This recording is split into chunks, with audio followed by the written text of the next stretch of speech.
So, Jasmine, you're a homemaker, a wife, a believer, and a business owner. What inspired you to start sharing your homemaking journey online? It came so naturally. It was like never something that I even seen myself doing. I think it was back in like 2021. I was already kind of like doing social media, but I only had like maybe like 3,000 followers at the time. And I had no idea what I actually wanted to do with it. I knew that I was called to do social media and to like share my beliefs and things like that, but I didn't know like exactly what to post, like where do I go with this? And I remember just sitting down and praying one morning, and I specifically like felt the Lord tell me to post on motherhood. And I was like, oh, okay, interesting. Like that's comes obviously supernatural to me, like natural to me. I'm a mum. So that day I posted a video on motherhood, and it was just like super random, this audio of Jordan Peterson that I found on Instagram. And I just like put a heap of videos together that I already had of like just me doing things with Nalu. And I think the next day it was at 5 million views, and I grew 10,000 followers. So I was like, okay, Wow. God, like obviously this is something I'm meant to do. So yeah, it just kind of like it took off from there. And yeah, I think now I'm at like almost 280,000 followers, and I absolutely love it. I mean, it's something that I can do from home. Um, I can still have my kids with me. I don't have to go to work. I mean, I don't make that much money from social media, but I can make a tiny bit of income, which is nice. I guess that's kind of where it all started. Amazing. So, can you take us through your journey from being 19 to meeting your Yeah. husband at church to where you are now? Well, yeah, I was 19 when I met Carl, obviously in church. He was running a Bible study that I was going along to, and we became like the best of friends. We both have like super silly personalities, and it was so funny because we both weren't each other's type at all. He was like the surfer boy that wore no shoes, and I was like, yuck, there's no way I'm ever going there. I was like, we're just friends. And I was 19-year-old Jazz is not, it's like you wouldn't even recognize me. I was like super into like fashion. I had like all of like the Jordans. I was super into like sneakers. I had like blue black hair. I wore a ton of makeup. And I was not Carl's type at all. He was like, I want the surfer girl, whatever. So it was pretty funny. But we hung out every single day, and obviously ended up falling madly in love with each other. I became probably more like Carl than he became like me. Um, and yeah, I ended up actually getting pregnant 4 months into our relationship, which was pretty crazy and unexpected. We were aiming to wait till marriage to to do the thing, but that didn't end up happening. I think we did it twice, and I got pregnant, which was crazy. And I thought I couldn't even have kids at the time because I was told when I was 14 that I was infertile and I could never have children. So it Excuse was me, who like told you a this? crazy shock to me, but in a good way because I obviously thought I could never have kids. And then getting pregnant was like, I guess, just like the biggest blessing because I never thought I could have children. And yeah, I think we got married when I was 7 months pregnant, which was beautiful. I love looking back at all the photos of our wedding and seeing my belly. Yeah, it's a really beautiful thing. And then, yeah, I think COVID hit in end of 2019, 2020, which was like when we were about to like move out. Like we had just gotten married. We were like, luckily we went on our honeymoon before our wedding because if we had gone after our wedding, we would have been stuck in Europe. So we yeah, we got stuck living at my parents' house for quite a long time. Um, and I think we were living there for about a year and a half. We eventually found our own place. We built a bus. We were traveling around for 8 months in the bus along the east coast of Australia, which was just such a fun experience. It was great for Nalu to be able to like grow up in such like a free environment, being able to like run around with no shoes on, go to the beach every day. And she absolutely loves it, and she talks about the bus all the time. And I miss it so much because it was just such a free lifestyle, a lot less expenses as well. Didn't have to pay for rent. Like literally, the only thing we had to pay for was food and fuel, which was the best. And we built the bus ourselves, by the way, which we spent like I think a year and a half on, which gave us heaps of. well. And then we were basically traveling around trying to find like a home, a place to live, I guess, that we could like buy property and create a homestead and things like that. And we came down to Port Macquarie because we had a few friends down here. Um, we went to a church here in Wauchope, which is like a small little town near Port Macquarie, and we fell in love with it. Like, it's probably one of the only churches that I've been to that actually preach the truth, specifically about like end time events, world events, politics, things like that, which I guess a lot of churches are scared to talk about because obviously they can lose the congregation if they don't agree, especially when it comes to like vax mandates and things like that. Our church was very like, it's hard to find someone in our church who's actually vaccinated, which is crazy. Like, everyone is very much on the same page. And there was also like a lot of other mums who were on the same page with like homeschooling and homesteading and homemaking and things like that. So we really felt like that Port Macquarie was the place for us to live. So we sold the bus and moved here within, I think, like a month. Like, it was super, super fast. And yeah, I think we were living here like 3 months before we started Farm and Folk. We always knew that we wanted something that we could do together, Carl and I, because it was quite, I guess, a mission, like me trying to make money from social media, him like having jobs that he was having to like leave the home for constantly. Um, so yeah, I guess like out came Farm and Folk. We originally actually it was going to be a kids' clothing business, which never obviously ended up happening. So we started with like the aprons, the mama and the mini aprons, which you post quite a bit. And originally, like, we were going to start bringing out like kids' dresses and things like that. But then I don't know, I didn't actually know how it even happened to be like a kitchenware business, like selling like sourdough products and things like that. It just kind of naturally originated that way, I guess. And yeah, the business is doing super well now. And I actually launched, I think, a few weeks after giving birth, which was crazy. And honestly, I do regret that because I feel like I kind of missed that newborn stage because we were so busy in the launch trying to post on social media, doing absolutely everything ourselves. Um, I do kind of regret that a little bit. But yeah, Yeah, the business right. is doing well. We have two beautiful children. And yeah, that's us now. Amazing. I don't you find there's something about being pregnant and birth that rebirths you and rebirths ideas and rebirths creativity that I don't know, sometimes it just works. Like, I have done this in both of my births as well. Come out the other end. I'm like, right, I'm ready to show up in the world. And Yeah. you have to check in with yourself and be like, okay, is it the right time? Um, but yeah, I've convinced myself this podcast is just a little side hustle hobby, so we'll see. But yeah, You never it's know funny, where isn't it can take you. it? You never know. You never Yeah. know. No. Yeah, no, Uh, definitely.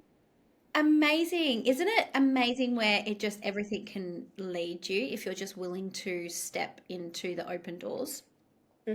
Yeah, 100%. Just like, I guess, surrendering to whatever is, I guess, out there for you and just taking bold steps, I think is very important. Not staying in your comfort zone because the business is something I was definitely not comfortable doing.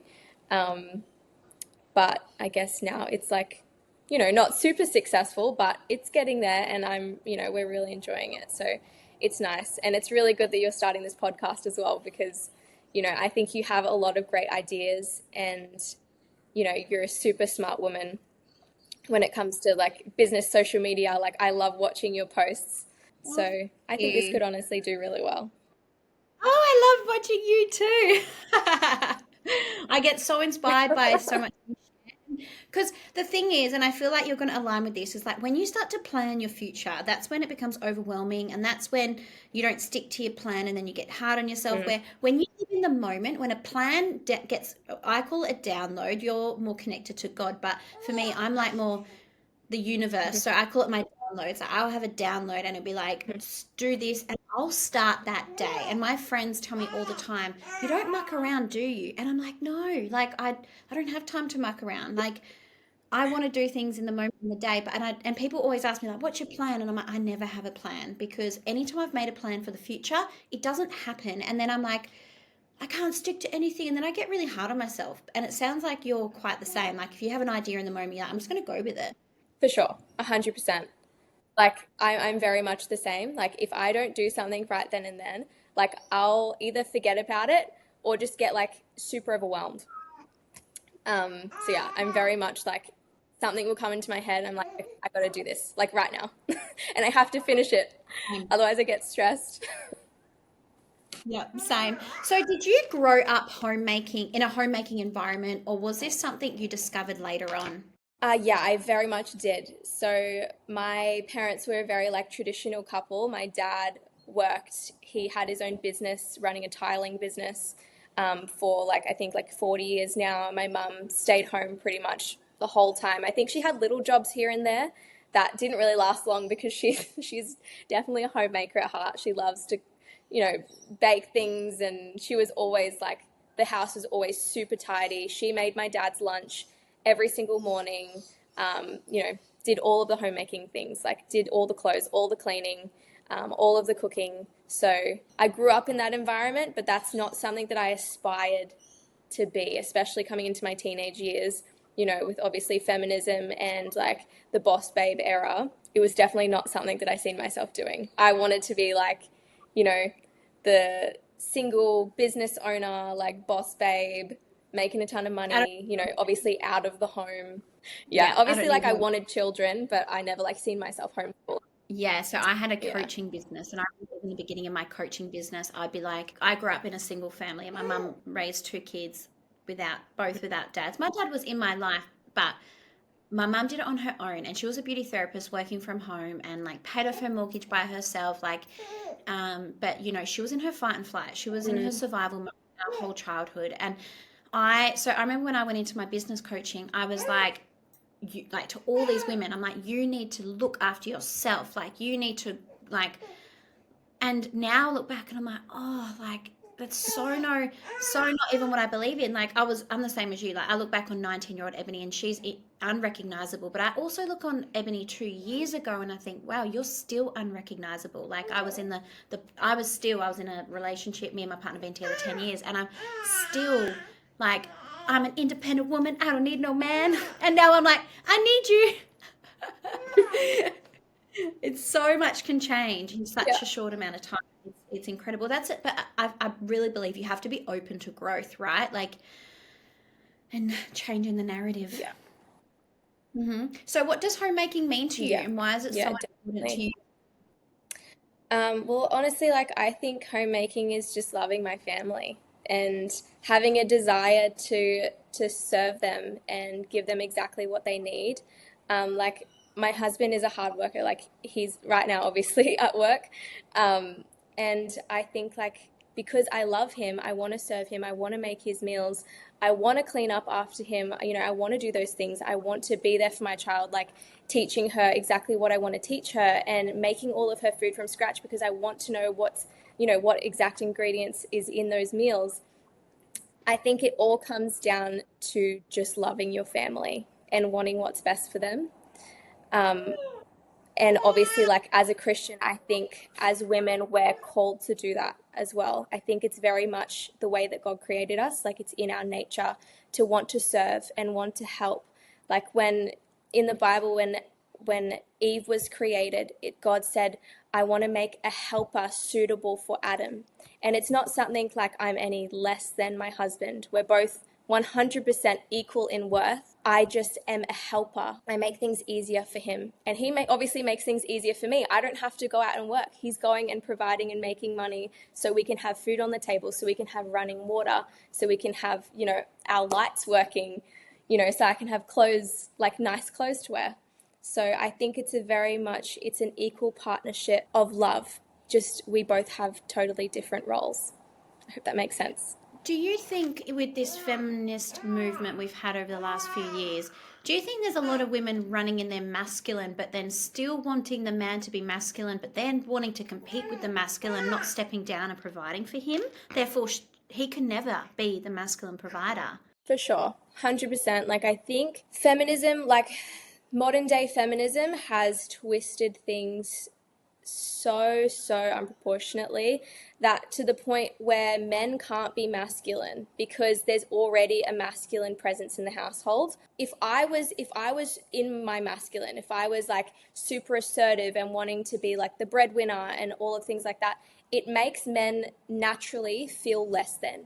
So they don't actually want to step up because they're too scared. Whereas if women tend to, like, if they soften themselves and surrender to, I guess, just like being in their feminine, that soft, gentle side that obviously all of us women naturally have, men naturally will tend to step up and want to lead because there actually is someone to lead.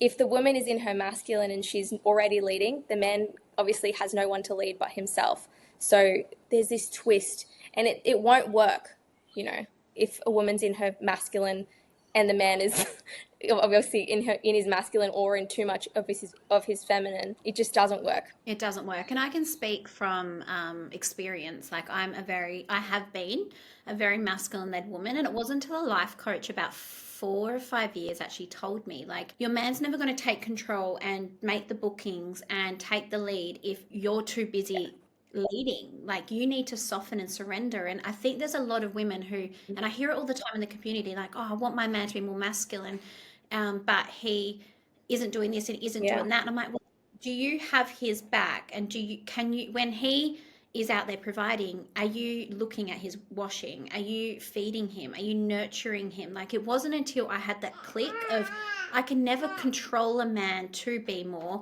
I have to be more, because the woman, to me, and what I think I've learned to believe is, how the woman is the energy of the home. She needs to work on her energy first to allow the man to either soften in his to feminine energy, or it's going to give him the desire to strengthen into his masculine energy. But until you change your energy and the pillar within yourself, without controlling, without telling, your man is never going to be a leader, because you're still controlling the narrative, trying to get him to lead. Yeah, 100%. And I think, like, as well, when a man's coming home from work and he walks through the door and he hears complaining, he hears whinging, he hears nagging, it's straight away like walls up. And then it's, oh, but why doesn't my husband show love to me? I'm like, are you greeting him at the door with a kiss and, oh, hey babe, how was your dinner? I have dinner prepared for you. He can come home, he can rest, and his brain can like switch off, and that can be his safe space, like his resting place, which is what a woman can create for her husband. And in that way, when she does that, he can soften in to, obviously, I guess, love her in bigger ways, because men have such a hard time, you know, providing for the family and working so hard that his brain is like, it's like go go go all day, when he can come home and relax and not have to hear complaining about her day and whinging that he didn't mow the lawn or he didn't pick his socks up or whatever. It's like his brain just doesn't shut off. And I think when men can come home and they can actually relax and their brain can turn off, they have that energy to be able to love their woman better. And I think if women learnt that, they would have much happier marriages. 100%. I think, like, like this whole trend of, like, I think there's a lot of women out there working who who look at the homemaking Mm. life and be like, I want to do that. But Mm. there's a lot of work to be done in this society for women to actually soften, because we have Yeah. been built and programmed to be more Mhm. masculine and to be outside the home. And, like, for me, I believe the government has separated women from wanting to be at home. I think they've indoctrinated women to believe that being away from their babies is the better option. You can get your nails done, you can get your wefts done, you can get your $800 balayage job. Like, that's what you should want, as opposed to being home with your babies. So for now, women to actually want to unlearn all of that programming and to actually be at home, it's a big task. It's hard. You have to give up the nails, you have to give up the hair, you have to give up those finer things in life that society has told us that are more important to be at home with your babies.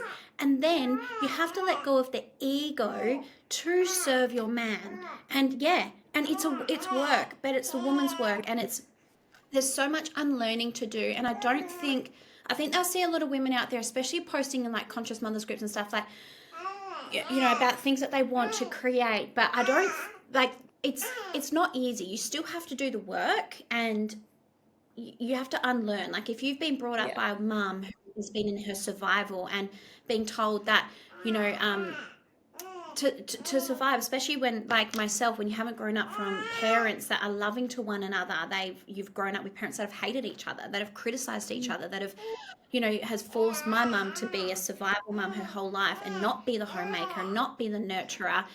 Like it's a lot of work to do but you have to be willing to do the work. Like, and I think in this society a lot of people are, I finding they're copping out and being like, I can't afford to be a stay-at-home mum, but really it's like, but are you really willing to give up the luxuries? Because I don't know, I just truly believe that if you want something enough, you'll make it work. And I just don't think, I think we're so enabled and so everything's so precious in the world, as opposed to just being like, just do the work and you'll get what you want. But you need to be willing to work hard and work through those hard days and hard times and live. You might have to live paycheck to paycheck, or think of different ways to bring in income. Like you and I obviously really good at, we can be like, no, nothing would come between me raising our babies. So someone Mm-hmm. in that idea, and when the idea lands, it seems crazy, but just go with it. Like I don't. For me, again, like I'm the spiritual mindset that I believe that everything we call in, we bring, and God's telling you what to do, and I think if we're listening and open to receiving that information and just not overthinking it and just running with it, like I think everybody is so capable of making Yeah. money at home. I believe, well, like I believe money is infinite. I believe money is just energy. And so reaching out, it's just learning how to reach out and grab it if that's what you want. But I will never accept, I can't afford to be a stay at home homemaker, because I'm just not willing to. We have so much money and infinite wealth around us. It's about how we reach out and grab it, and about how much work you're willing to do to get out of your own way. For sure. Like I know so many women that have moved houses so they can pay less rent so they can afford to stay home. Like I totally agree. If you want something, you can go out and get it and you can make it happen. You just have to put in the work for it to actually happen.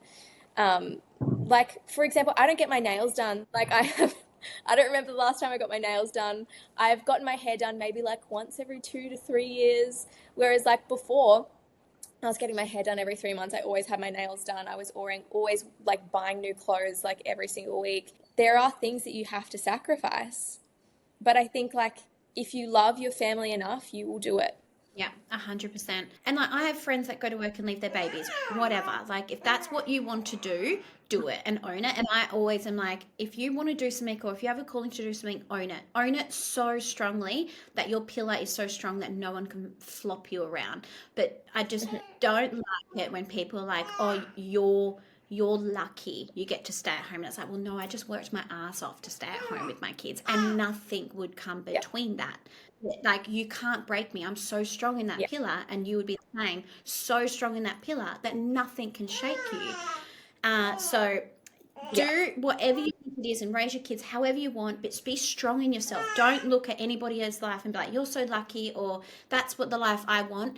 If you're listening to this, you are the only one in control. You're not a victim. You're the only one in control of your life. And there's you can go and create whatever you want. You just have to be willing to work hard, show up, and work through the hard times and the battles. And sometimes the battles are just all in our head. But anyway, full tangents for me.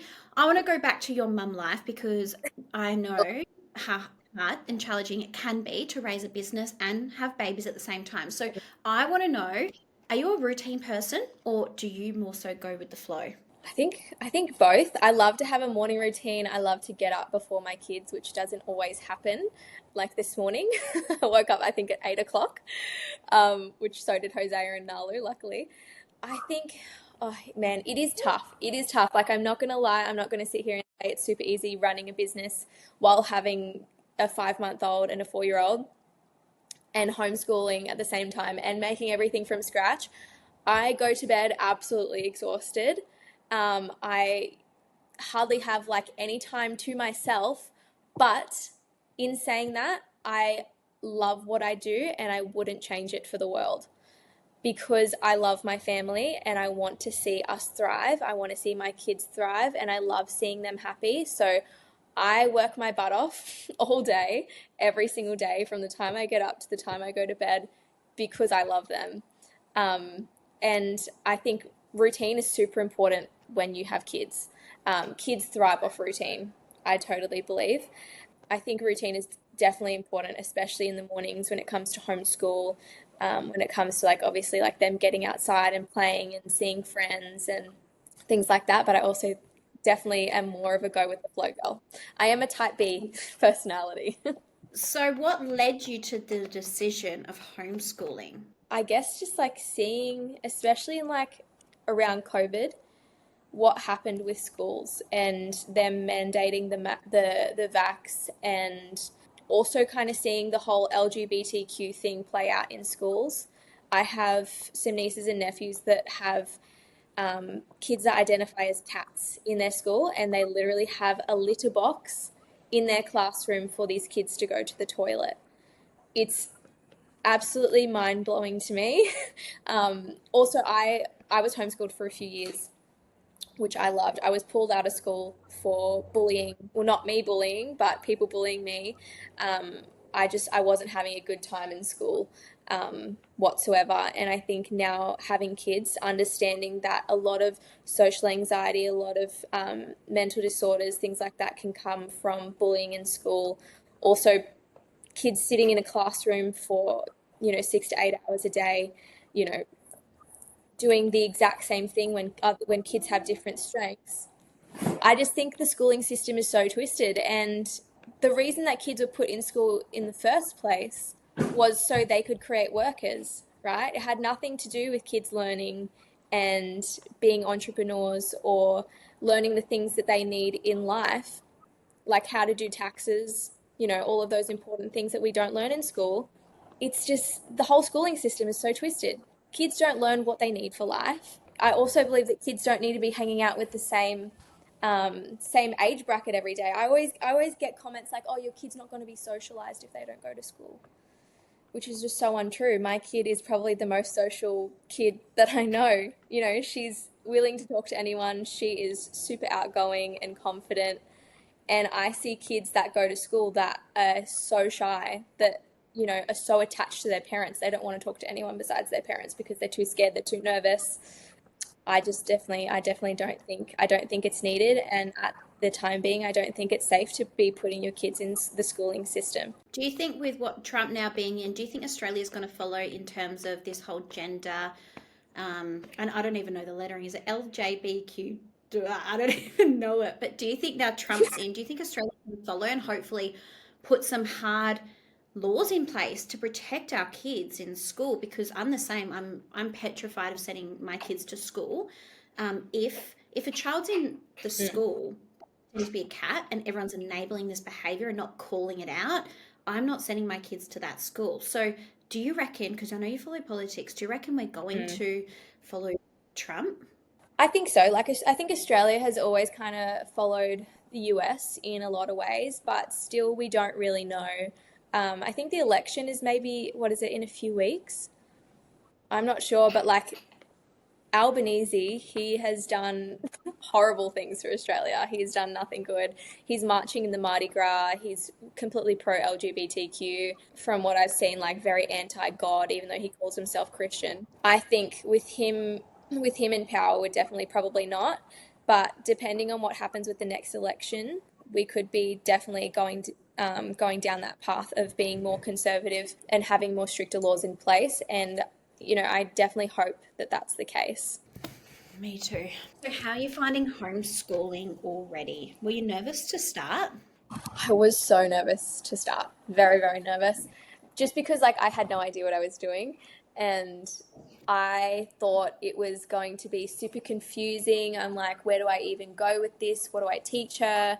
But we have obviously our friends at church who also homeschool, and they follow the good and the beautiful curriculum, and they recommended that. I also have a friend online, Melena Ciciotti. She's got like the best YouTube, Instagram I definitely recommend anyone going and following her for like homemaking, especially for Christian mothers. She's just incredible.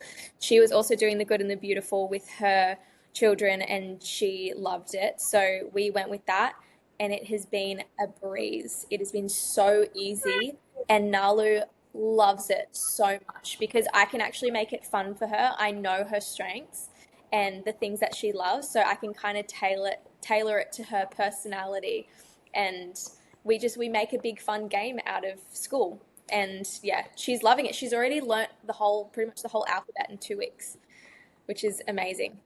She knows like all of her vowels already, and like we only started what 2, 3 weeks ago.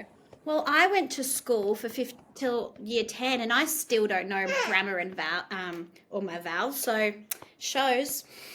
Yeah, 100%. Like if you make it fun for your kids, they will retain the information, and that's a problem I think with school. Kids aren't retaining information because they're not actually enjoying it, and kids thrive off learning through play. They don't thrive off learning through sitting down being like, what's 2 plus? You don't get it right, you get in trouble. Like, there's all this testing. It's not how kids thrive, and it's not how they learn. That's one thing I love about homeschool is you can tailor it to your children, and you can make it fun and exciting for them. If we want to do some maths, she's obviously got workbooks that she goes through. We can take her math workbook down to the beach and do learning to count through, like, how many shells can we find, and we'll count out the shells and things like that. Like, we make it super fun and enjoyable, and I think that's why she's learning so well, and why kids tend to thrive in homeschool verse. Yeah, I'm really diving into learning about all the different schooling there is that my daughter's 3 in May. It's a huge decision, isn't it, schooling? Do you think Mm. that if she starts to ask to go to school, you'll go like have a look into it, or do you think you'll just persevere through homeschooling her whole primary and high school years? I think if she asked, like, I still don't think I would, because kids don't know what's best. Kids are kids, and they probably think, oh, it's fun because my friends are there, or they see other kids playing together in a playground, like, whatever. Kids don't understand what comes with going to a school. They don't know the depths of what can actually happen and the things that they will be indoctrinated into. So, as a parent, I think it's our job to draw the line and say no. Yeah, I love that. What's the best tip you have for raising kids and also having a business and creating content for your businesses? Tips, oh my goodness. I don't know, because I feel like I'm kind of like just like holding on for dear life. I guess just like understanding that your kids come first is super important, because a lot of the times I can find myself being on my phone and Nalu's saying, "Hey mum, can you come play with me?" And I say, "Just a second." And then 5 minutes later it's, "Hey mum, this." "Oh, just a second." And I'm not putting her first, and I can see that she's struggling with getting my attention. So just understanding that your kids are number one priority is so important when you have a business from home. Even just in general, I think a lot of the times we can spend a lot of time on social media as mums these days and forget that our kids are our number one priority. Um, so yeah, putting your kids first, doing things during nap time is key. Luckily, Nalu is 5, and she's almost 5, and she's still napping, which is incredible. So I still get like an hour a day to get things done. I do a lot at nighttime when the kids are in bed. I have that free time, I suppose. But yeah, I think routine structure is super important. If things are all over the place and I don't kind of structure out my day and write out what needs to be done, I tend to feel overwhelmed and stressed, and I get anxious and just end up kind of like not getting as much done as I would like to. Um, so yeah, routine, structure, doing things in kids' nap times, just making sure that your kids are coming first, I think is very important. Yeah, I feel you. I feel like I have to check in with myself all the time. Um, because yeah, I feel like all of Mm. us entrepreneurs, like our work and how we bring in income for our families is heavily based around holding our phones, and it is it is going to be an epidemic in itself, and I think like I'm aware of it, and I have to check in with myself all the time. But it's also like I'd rather it than be away from my kids earning an income. I'd rather be earning an income, having to check in with myself on my phone, and then yeah, pick up my phone at night time and stuff. But yeah, it's hard. It's hard balance. And I Yeah. don't. I remember reading this thing when I was, because I used to have a hair salon back in the day, and and when I had my first daughter, and I had to and as someone said, the balance, you will never find the balance. I think you're always searching for the balance of how to balance motherhood, and I think a lot of women, even if they don't have their own business, they're trying to find that balance all the time of work, um, kids, their lifestyle, but it's actually not a balance to ever be found. It's just about being in the moment and being self-aware and knowing you're going to make mistakes and knowing some days are going to be messier than others, and then there's other days that are going to be really streamlined and smooth, but that's just motherhood, and that's just also being a woman. And I think you shared something about this the other day, and it was so beautifully well written. And you were referring it back to the Bible. Do you know which one I'm talking about? It was about where the house is supposed to be a mess and it isn't supposed to be perfect. I guess it Yeah. was, I think it was about like not being lazy as a mother. And was that it? Not letting Oh, I and can't not remember like now. allowing disorder to enter your home or something like that. I don't remember. That's Yeah, yeah. I really and that they're just aligned, and I've got very high expectations of myself and my life and my environment and my home and my everything. So it was nice to just like soften into that a little bit more, to be like, okay, it's okay that you've got 10 loads of washing to do, and you are like, yeah. But anyway, let's get into sourdough. Okay, so what drew you to sourdough baking in particular? Um, Actually, when we moved to Port Macquarie, I was staying with a friend who can probably hear me right now because she's in the other room. Um, we were staying with some friends when we were trying to find a rental, and she was making sourdough, and it's something that I always wanted to learn. And it seemed super overwhelming and very difficult because there's a lot of steps. It takes a long time. It's basically like another child, probably harder than having another child. Um, and I seen her doing it, and I was like, oh, well, maybe because she's here, she can actually like teach me the steps and teach me how to do it. So she did, and I guess I kind of fell in love with it. It's very therapeutic for me, and I think as a mum, we need to have just time to like step back and do something with our hands that is therapeutic, that we can kind of like shut out all of the crazy 100 things we have going on in our mind, and yeah, do something that we enjoy. And sourdough for me was that. I think I've been making sourdough for around, what is it, maybe around 2 years now. And my starter, Florence, is my other child, and I love her.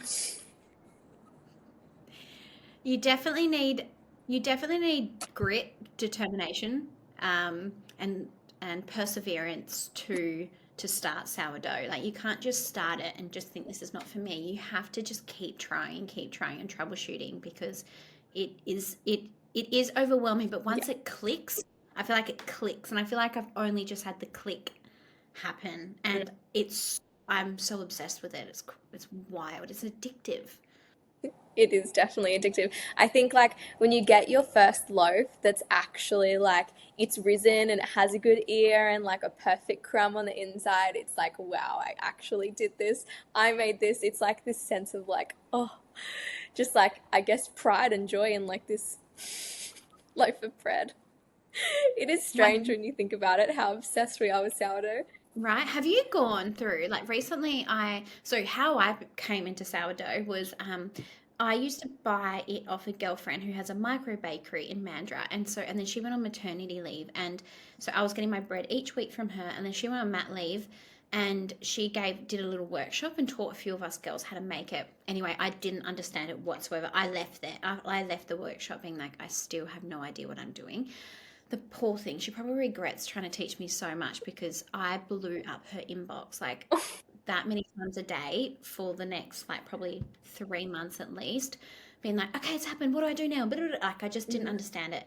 And but one thing that really led the determination and drive is that when I dedicated a day, I think I was about heavily pregnant with Sage, or I just had, no, I just heavily pregnant. And I was like, right, I'm going to go into town and I'm going to go try find some sourdough.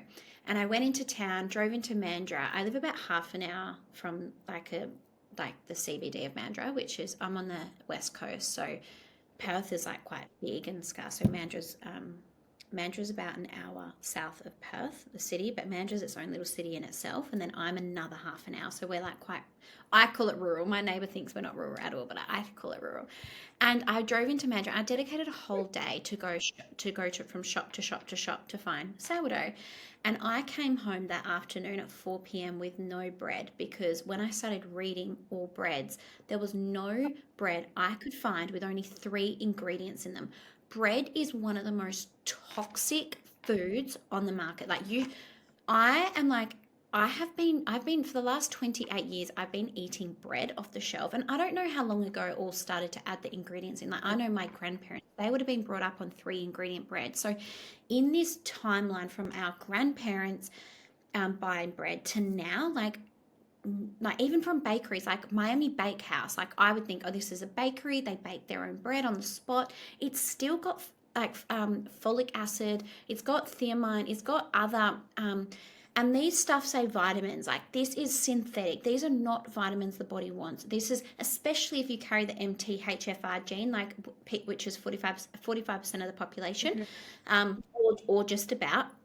Yeah. But I was like, this is insane that we shouldn't be eating this bread. Like, no wonder everyone's got bad gut health, and kids are like getting fed this bread for morning for breakfast with no protein, and then going to school, and then their teachers are telling their parents they've got ADHD, go medicate them. Like, this is, it just opened up a whole nother can of worms for me. Like, and sometimes it just takes I feel like people just need to open their eyes and be like, what the fuck is going on? Like, honestly, what the hell's going on? This is insane. And that's when I was like, I'm never buying bread again. And then I came home and I was like, there's only one way. I just have to work through this and keep learning. And it's, yeah. So if you're listening and you want to start sourdough, don't give up, because bread is so toxic on the market. I still haven't found bread that's clean. Yeah. Unless you know someone that's making sourdough, or there's like a small little market where they're making actual sourdough. Sourdough is very hard to find. And if you go into Coles or Woolies and it says sourdough, it's not actually sourdough. This is something I had to teach my mum like 2 weeks ago, that sourdough from Helga's, which is like a brand that you find at Coles and Woolies, is not actually sourdough. They use yeast in it. It's just got a little bit of starter culture in it. But that's not actual sourdough, which is like, it's crazy that they're even calling it that when it's not. And yeah, I think like so many things that contain like, flour and water is extremely toxic. Like, things you'd find like English muffins and bagels and, the things that we usually have for breakfast is extremely toxic. And I guess this is something that I've always been knowledgeable about, because my mum, when I was a lot younger, she did like she was a naturopath, so I grew up very much being like taught about our ingredients in our food, and the things that we need to be aware of. Yeah, I think it's super important that as mums that we're aware of these things, and that's something that we can start doing is reading the back of labels, actually understanding what ingredients are, because a lot of times people just like, oh, I don't know what that says, just if it's in our food it's probably safe, when that's not the case at all. They don't care about what's in our food and what's safe and what's making us sick and not. So as mums, I think it's probably one of the most important things to be aware of what's in our foods and what we're actually feeding to our children and our family. And I guess just take hold of that. And if we need to make everything from scratch, we need to make everything from scratch. Like, that's just, I guess, the weight of being a mother, I suppose. Yeah, and sometimes you have to overlook your life and see where you have to make changes. Like, I recently had to do this. Like, I knew my screen time with starting the podcast was going to increase, so I knew, okay, I'm a part of quite a different group chats, and I know that I'm the type of person, if I have that little red dot on the screen, I like feel like I need to read it all and reply and give people that time. And I was thinking about taking a leap into this podcast and the marketing, and I want to do it all myself. And I was like, right, I need to make changes then. And so I just went to all my group chats, some of which I started, and I run a women's circle every week. I wouldn't actually say I run it, but like I don't think I hold the space for or anything. But I was just like, okay, I actually need to take a step back from have it reevaluate, and I just had to remove myself from all of my group chats because I was like, right, I spend a lot of time in here, I read a lot, I'm giving a lot back, and I need to reevaluate my time. And if I'm going to start this podcast, I'm going to have to stop this for the time being, and I can come back to it later, especially once I've started it all. So, yeah, sometimes you have to just reevaluate, and I think it's also like having a look to see what's important in life. Like if spent like for me learning how to add it into your routine, because I think it's easy to say we don't have enough time without actually, when you write down the timing process. And this is a friend actually helped me with the whole sourdough, and I've spoken about this on a few reels that I've done, that once I realized that I just had to be at home for 4 hours 1 day a week. So I chose Tuesday's my bake day, home in the morning. I feed my starter the night before, wake up in the morning, and then start the process. You're only playing with the dough for a couple of minutes at a time. And then you just set the timer. So you think 4 hours you're over a bowl, but you're not. Like you can do that. I do my spring clean, or I wash my hair in that hour, and then I come back and blow dry it in my half an hour. It's like I make it a part of the routine. So I think once we have a look and reevaluate, you can actually make it work. But it's kind of like learning I didn't really pick it up on myself. My girlfriend just said, like she pointed out to me, just stay at home for the 4 hours. And once she said that, I was like, oh, that's easy. Like we're home all the time for 4 hours. So I think one of the hardest parts, the things that I've had to learn, is how to keep a starter alive. What tips do you have, and what are common mistakes people make when it comes to looking after their starter? Oh, there's honestly there's so many variables when it comes to starter, because not everyone's starter is going to be the same, because it is based on different environments. Like you have different bacteria in your kitchen to what I have in my kitchen, and we also have different temperatures. So not every starter is going to be the same. Also, not everyone's using the same flour. So I think starter is very personal, and we can do it in so many different ways. Like you don't have to use bread flour. You don't have to use all-purpose flour. I know some people that just run their starters on rye, and that's, totally fine. I think one of the biggest mistakes people make is not feeding their starter enough. And that's definitely something that I did. I kept putting it in the fridge and taking it out, and putting it in the fridge and taking it out, and not feeding it, you know, the same time the next day. I would feed it, late at night, and then again, like maybe the next morning. And it was a very starter kind of, also like children thrive off routine. It needs to be fed every day. And I think the strongest starter is one that is fed the exact same time every single day. Since I've been doing that, I've been keeping it out of the fridge and just feeding it every single day. It has been the strongest it's ever been. And I think it like more than triples now. Like if I have this much starter, it will grow like this much. It won't just double, like it will grow this much. And that just comes from feeding it every single day, making sure you're using filtered water. You're keeping it in a warm spot. A lot of people that I know like struggle with it because they live in cold climates. You can get this thing called a candle warmer, which is super helpful if you live in a cold environment, because you can put your starter under the candle warmer. It's just like a little lamp, and it keeps your starter warm. You can also put it in a bowl of warm water, which is good to just like get it going when it first starts, when you first feed it. Just put it in a bowl of warm water. Yeah, I think putting it in the fridge can really slow down the process. I know a lot of people say like feed it and put it in the fridge. And it does work for some people. Like, as I said, not every starter is the same. Just what I've found like consistently with me is every time I put it in the fridge, it kind of weakens it and it doesn't rise as much, and I don't get the best bread. Um, and I think understanding the smells of your starter as well. Like if it smells like acetone, it needs to be fed a little bit more. If it's got like a sweet smell, that means it's totally fine. If it's got, if you put it in the fridge and it's got like the brown liquid on top, that's totally fine. I know my mum chucked hers out because she thought it was moldy. It's not moldy. You just got to stir that in and feed it, and it's fine. But Yeah, starter is a hard one, and it is the base of your sourdough. It's what's going to determine whether your sourdough is good or not. So I think it's important to first learn and create a good starter before you even get into making any bread. And how do you navigate eating so much bread and wheat-based products when we're told, and I even personally had believed that I was gluten intolerant for years, but not until I actually put what I was told from somebody else about myself to the side and actually just dove into, okay, I'm going to start eating this more regularly and assess my body, that I realized actually I don't really have a problem. It's the problems what I've been told I have more than what I actually have. But how do you navigate it? Yeah, I guess like I was also taught growing up that gluten is bad. There was like this big thing of being gluten free. Because we were told for some reason that gluten is bad for us, when actually that's not the case. It's all of the sprays and the artificial ingredients that are in our gluten-based products that's making us sick. It's not necessarily the gluten itself. I think it's very important to get flour or use flour that is organic and not sprayed with insecticides and pesticides, because that a lot of the time is the thing that's making you sick. It's not actually the gluten.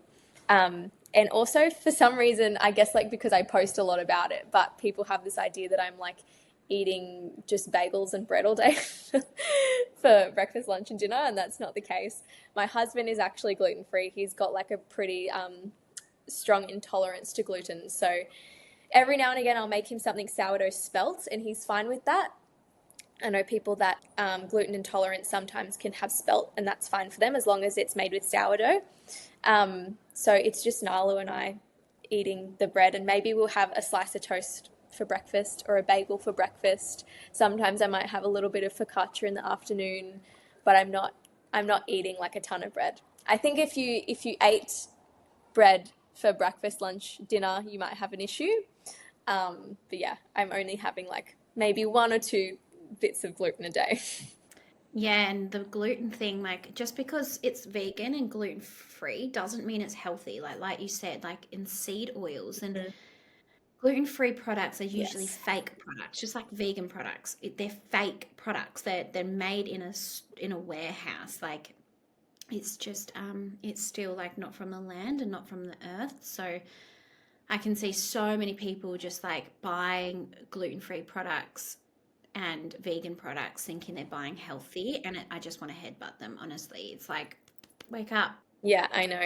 It's probably better for those people to be eating gluten. It'd be probably more like better on their gut to eat a little bit of gluten than to have all of the crap that's in gluten-free products. And the environment that all of these ingredients, like my rule of thumb now, being someone that has gone through this, like food has been my identity for the past 5 years, like diving into different diets and Yeah. trying to like always find what was wrong with me. And nothing has been better for me than actually just cutting out all the ingredients and just going back to the primal ingredients and earth-based ingredients. That if it comes from the earth and humans haven't touched it and interfered with it, that's when my body actually started to heal. It wasn't being on any diet. Like, and now like I can eat things and not be affected by it. Like if I splurge, if I'm out and about and we get a pizza when we're out, or even have a block of chocolate every now and then, I don't have any reactions to it because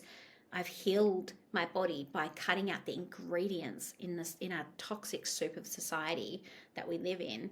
And so the ingredient the the food that I used to not be able to ever touch, I can handle a lot more because I just healed my gut and healed my mindset around food, which I think, a lot of it can come back to your mindset around food and everything. So, coming Yeah. back to being Christian, I haven't been brought up in a faith or around anyone being a faith, but we have started to look into schooling, and we're at that stage in our life now where we're going to have to choose how we school our kids, and we still haven't made a decision. But one of the things that stemmed out for me is that I noticed, and I told my partner a few years ago, is one thing I have noticed in my own life and just viewing the world is any friend I've made throughout my life who's a really good person, who's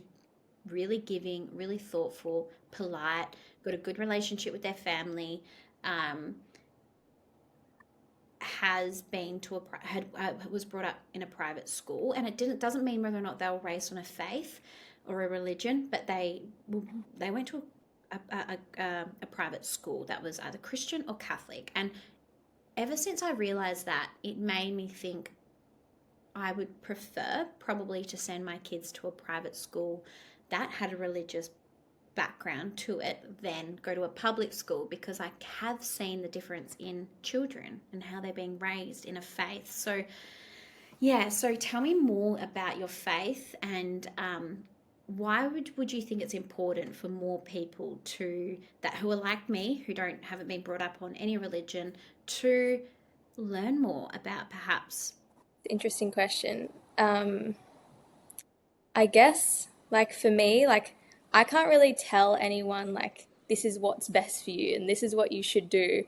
But the only thing that I can do is to tell people my testimony of, coming to God and how it's changed my life. Because there is absolutely no way that I would be where I am now if it wasn't for God. I like all of I have a few sisters who, are still drug using. They don't have the best lifestyles. They're not in the place that they would want to be. I guess like the odds, the odds of me turning out the way that I did was so low, so extremely low. Um, I'm I'm the only child out of 11 that actually kept with Christianity. I was brought up Christian, but my parents kind of fell away a little bit when I was around like, I think 13, 14. And I started to go downhill quite a bit in my teenage years, sleeping around, drinking, doing drugs. Um, I was not in a good place. And my dad kind of seen that and seen me going down the same path as all of my sisters. And my middle name is Jasmine Grace, and he called me Jasmine Grace because that was his prayer for me, that God would have grace over my life, and he definitely has. I started, I guess, like if it wasn't for Carl as well, like I probably wouldn't be where I am at the moment, because I was going down a really bad path. I was like in and out of the church, going to church, but then, the night before I'd be out clubbing, drinking, whatever. I was kind of like this fake Christian, I guess. And God just kind of like, I think when I got pregnant, and like when I got pregnant, everything, God just like kind of like snapped me back into reality of like, you're about to have a child, you need to grow up, whatever. So I was like, okay, like I don't want my child turning out this way. Like, do I want my child when she's 13, 14, running away from home, sleeping with boys, getting drunk? Like, absolutely not. So I started going back to church. I started to, I guess, just like pick up my life a little bit, and God has blessed me in ways that I just like cannot describe. And it's not in the material things. I guess it's just in my mindset. Like I have so much peace. I have so much like just like supernatural strength in my emotions. I'm able to process hard times a lot easier. I'm able to be more patient with my children. I'm so much more at peace than what I was before, just in my mental health. I really struggled with social anxiety and depression when I was a teenager as well. And God just removed that from my life, like as soon as I asked. And it says in the Bible that God gives us peace when we ask for it. And that was just my prayer, I suppose, that God would give me peace. And he has given me such a beautiful, peaceful life. And like, as I said before, the odds of me turning out the way that I did was so, so incredibly low.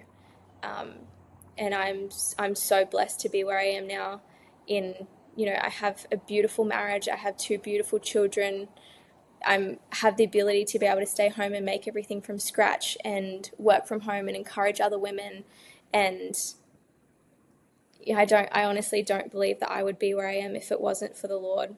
And he's changed my life in ways that I cannot describe. And my husband's the exact same.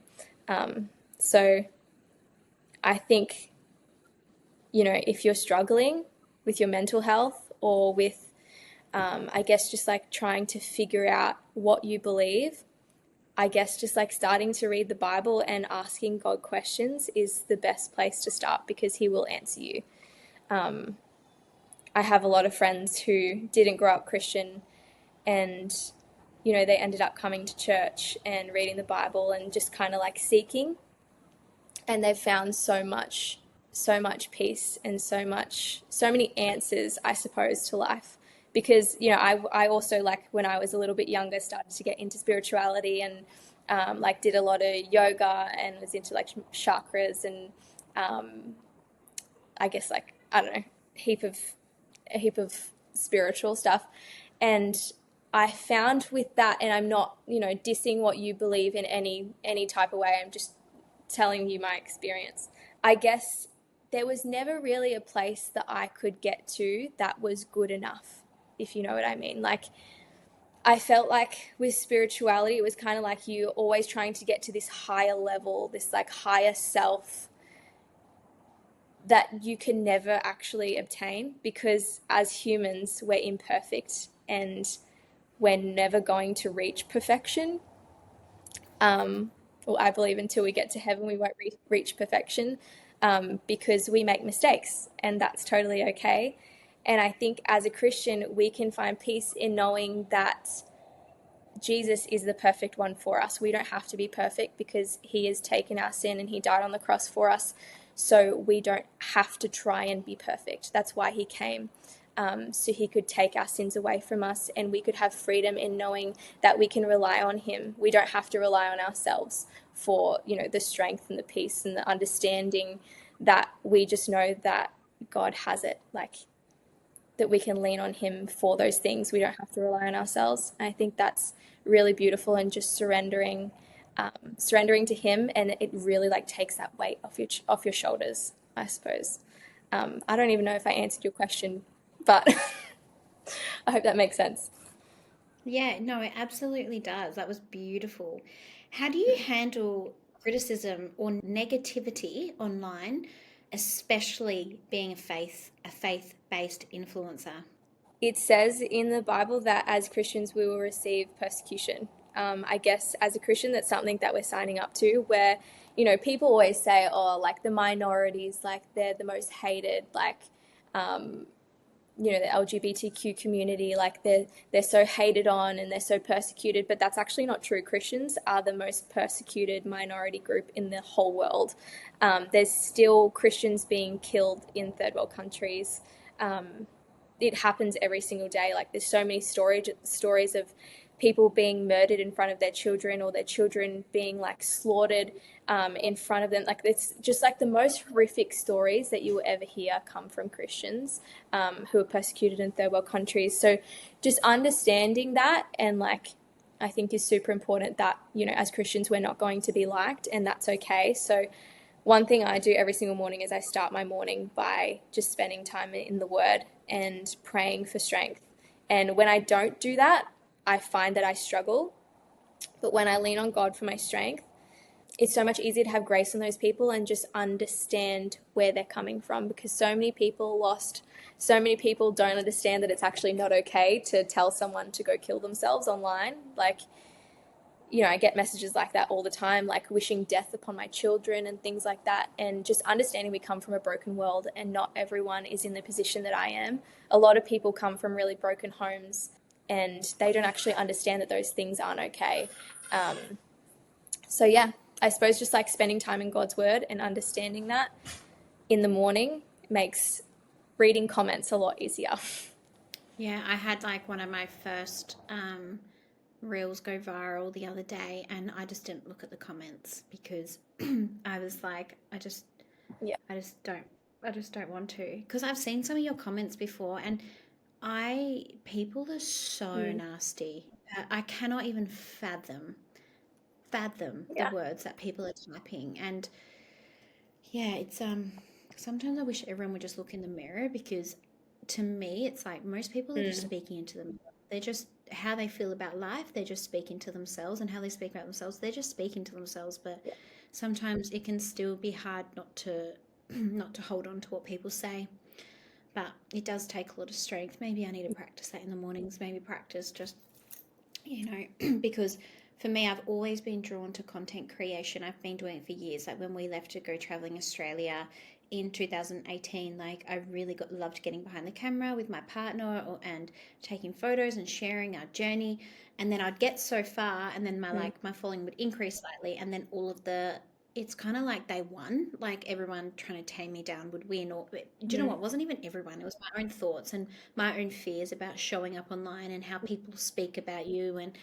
Um, and I've had to Mm-hmm. actually say to myself not long ago, you have to push past this, because I have been trying to grow my presence online since then, but then I would always step back and then go, Yeah. it's like I get the calling, but then I get scared, and then get the calling and then get scared. So I've had to tell myself not long ago, like, just don't stop now, because you're going to always come back. Just don't stop, because you're going to have to push through and build resilience past these points. And now that I'm already getting past it, I'm like, oh, this is okay. I'm still safe. I'm still alive on the other end. Like, this isn't about them. This is about me, and this is my journey. So, Mm.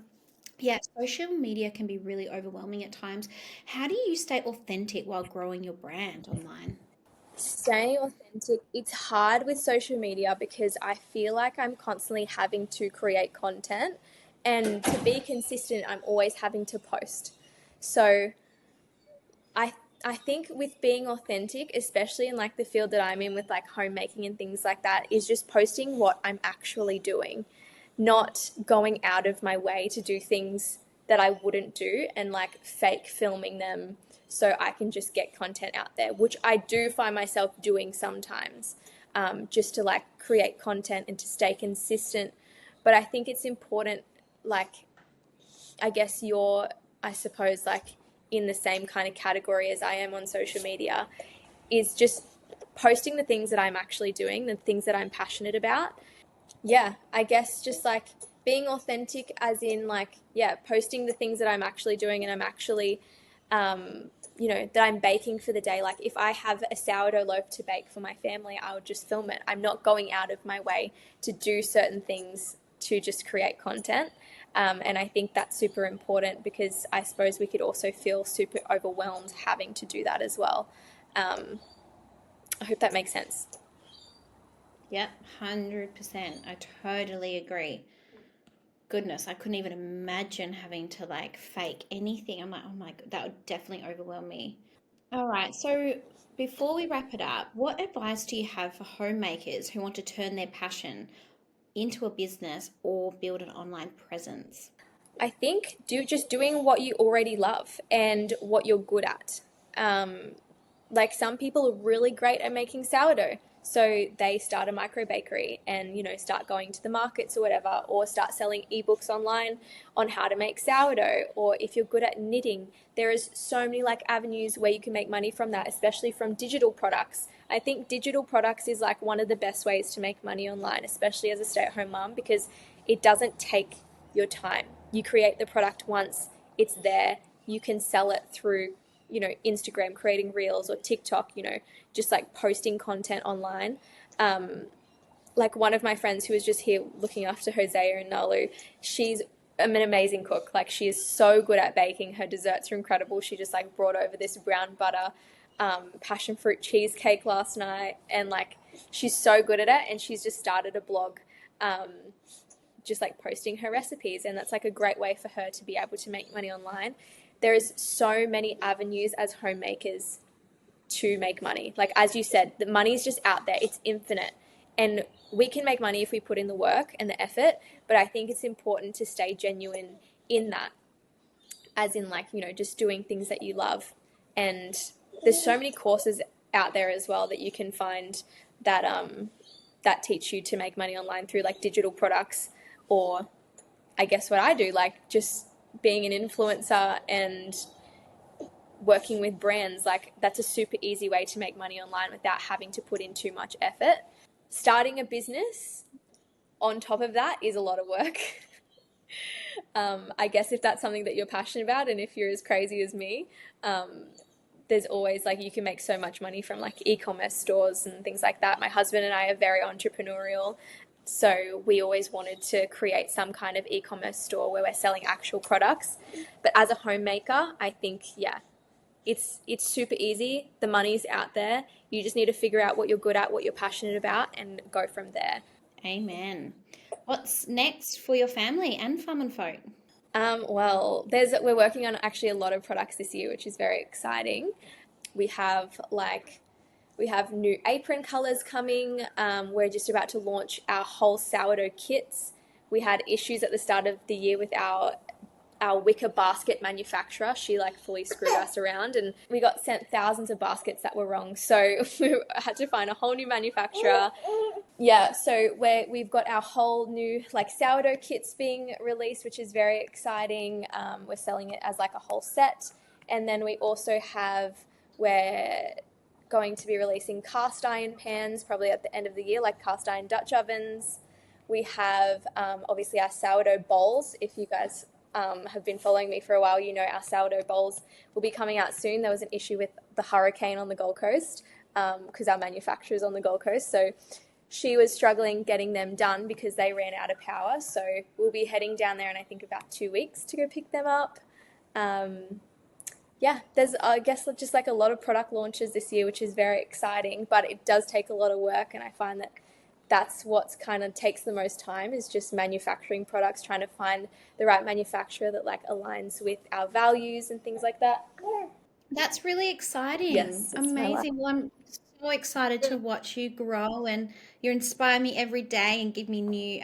I just tried your spelt. No, but I used normal flour because I didn't have spelt, but the cookies, and they were to die for. Yeah, they're I think my favorite sourdough recipe. They're super easy to make, like they don't take long, but they taste delicious. And I get so many questions asking, can you actually taste the sourdough starter in them? Like is it tangy? And it's not. It's like they're the most perfect, like soft, delicious cookies that I've ever had in my life. Yeah, they're really delicious. Well, thank you so much Mm. for coming on. It's been such a pleasure talking to you and meeting Jose. Hey, darling, you're beautiful. How many more kids do you guys want to have? I honestly, I could have maybe like 5 or 6 more. Yeah, amazing. It's so addictive, isn't it? Especially the baby is. Oh, it is. Like if I could just like stay in this stage constantly with a baby, it would be great. Like I love the like 6 month to like 2 year age range. It's just like they're the sweetest and they're so cute and so genuine, and like I love the snuggles. Hey, yeah. And then they turn into toddlers. Toddlers, oh, still navigating that one. That one's a bit my daughter, like, yeah, she's just my mirror and she's just my healing phase and she's triggering me, but I know she's teaching me and guiding me to be the better person and the bigger person and grow and learn. But whew, it's a wild ride, that's for sure. I know. Like Nalu's 4 and she's teaching me a lot of patience. I feel like 4 has actually probably been the hardest age, I would say. She's just like very sassy, wants to get her own way. She like pushes the boundaries, and she's teaching me a lot of patience and teaching me how to be calm in stressful situations. Yeah, it's a wild ride. I feel like they can really guide us into who we're supposed to be. I really believe our firstborn is like our teacher.